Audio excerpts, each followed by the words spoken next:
Hello car people, welcome back, and today I'm talking about, or if you're new, in today's video is going to be the first video in the series where I will rank cars. So the first one I decided would be a good start with probably the most iconic car company in history. We're going to start with Ferrari. We're going to rank their entire lineup. So if you know anything about cars, you probably know about Ferrari. And if you know about modern cars, you probably know about some Ferrari's modern lineup. And today I'm going to take the entire lineup of Ferraris, including convertible versions, which includes the Monza, the 812, the 488 Pista, SF90, the F8, the Portofino, the Roma, and the GT4 Lusso, and rank them all. So essentially, last on this list, or worst, is the GT4 Lusso, which is still an excellent car. So don't get angry with me, but this car, the reason why it's got a few things I don't really like about it. It's the most practical Ferrari, that's for sure. I mean, Ferrari's gonna make an SUV, but that's not really gonna be that interesting. But this thing is kind of cool. It's almost like a hatchback. It's very, very expensive. It'll cost you at least $263,000, even way more for the V12 version. And none of these Ferraris are cheap. That's one of the cheapest ones on this list, actually. But it is super usable. That's why I like it. You know, I had to include it in this list because it's a modern Ferrari model, but it is very usable. That's one good thing about it. It's pretty fast too. And then in terms of looks, I just don't really like the GT4 Lusso's looks. It's just a little weird. I think the front end, if they could have made it look more like the 812, I don't know why they didn't. That would have been good. So next up on the list is the Roma. And the Roma is an excellent car, don't get me wrong, but on the list of Ferraris, I just don't really like it that much. It's a GT car kind of car. It's very fast. It looks gorgeous. I think the Roma is one of the best Ferraris ever made in terms of looks, especially in modern times. It will cost at least $222,000, and it's not extreme. It doesn't exactly scream Ferrari like any of the mid-engine cars do, which might be a con for you if you're looking for a Ferrari. Not that you're probably looking for a Ferrari if you're watching this video, but the Roma doesn't go too high on the list. Next up is the Portofino M, or just the Portofino, which is going to cost you around $240,000. It has 612 horsepower, same as the Roma, and is an excellent value for what it is. It costs like $250,000, but it's still the cheapest Ferrari on this list.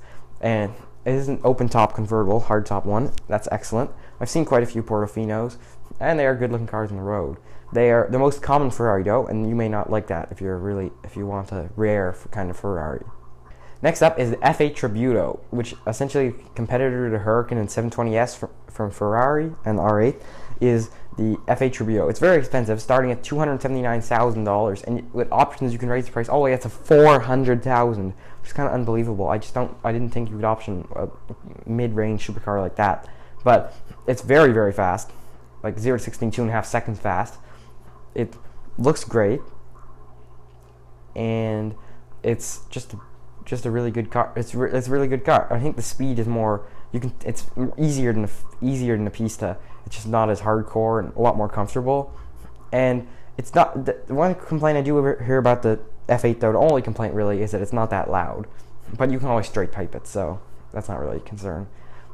Next up on the list is the F8 Spider, the convertible version of the F8 Tributo, which will set you back at least $274,000.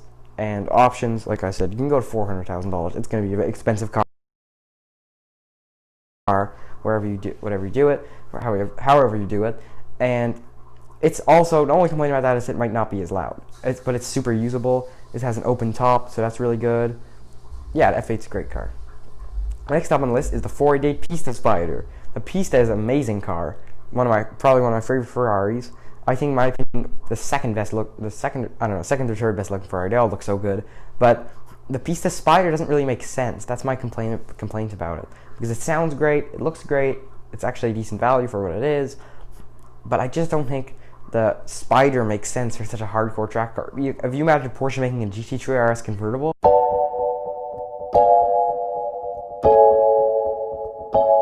doesn't make much sense. I just don't think. Or GT2 RS convertible, it's almost like a GT3 Touring, I guess. But regardlessly, I just don't think it makes sense. Next up is the SF90 Stradale. And you might be like, why didn't I rank this ahead of the actual Pista? And I'll explain later. But this thing, essentially, is the most powerful Ferrari. You get 986 horsepower, compared to like the Pista 711. It'll set you back at least $507,000. So it's a $500,000 car, up there with the Lamborghini Aventador, and I don't think there are many other cars up there in that kind of price point. I can't think of any right now. If you can think of any, comment them down below. But it's kind of in the mid-range between hypercars and lower tier supercars, and it performs like a hypercar with nearly 1,000 horsepower. If you round the number, I think you get 1,000, and it's nuts. It's super fast, 0 to 60 in 2.5 seconds, 200 miles an hour. It's crazy. It's awesome, but I just don't think it's a hybrid. I just don't know if it has just too much power. Next up on the list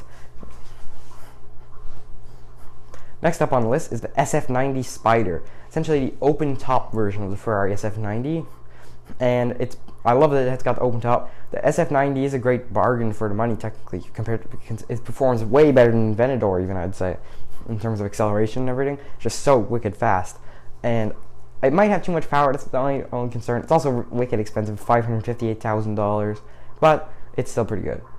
Next up on the list is the 488 Pista. And you might be wondering why I placed this thing so high on the list, but I love the Pista. It looks good. This one makes much more sense with a hard top. It's fast. I think the Pista is an excellent car for the money, and I don't think there's really any cons to it. Next up is the 812 Superfast, which I think is the be-all, end-all of the modern Ferraris that you can at least somewhat affordable. I just think it's got the nuttiest engine with 788 horsepower. You can get the GTS version, which is right above this on the list. This is also the 812 GTS, which is a gorgeous convertible car. It's I think it's a folding hardtop. Both of these cars look so gorgeous. They look so aggressive. I love them. They're going to cost you at least $330,000 to $380,000 for a convertible, and obviously the price can go way over $400,000 with options. But if you're willing to spend that kind of money, the 812 is the best way to go. Final car on this list is the Monza SP2 and the Monza SP1. These cars are awesome. They're speedsters. They look amazing. They're really rare. They're really fast. I love everything about the Monza. I think it's the best of all the Ferrari lineup, but it's going to cost you $1.9 million. So the only con with the Monza, I mean, it's a speedster, so it's not exactly usable. For me, the only con is its price tag. If you have $2 million, buy a Monza.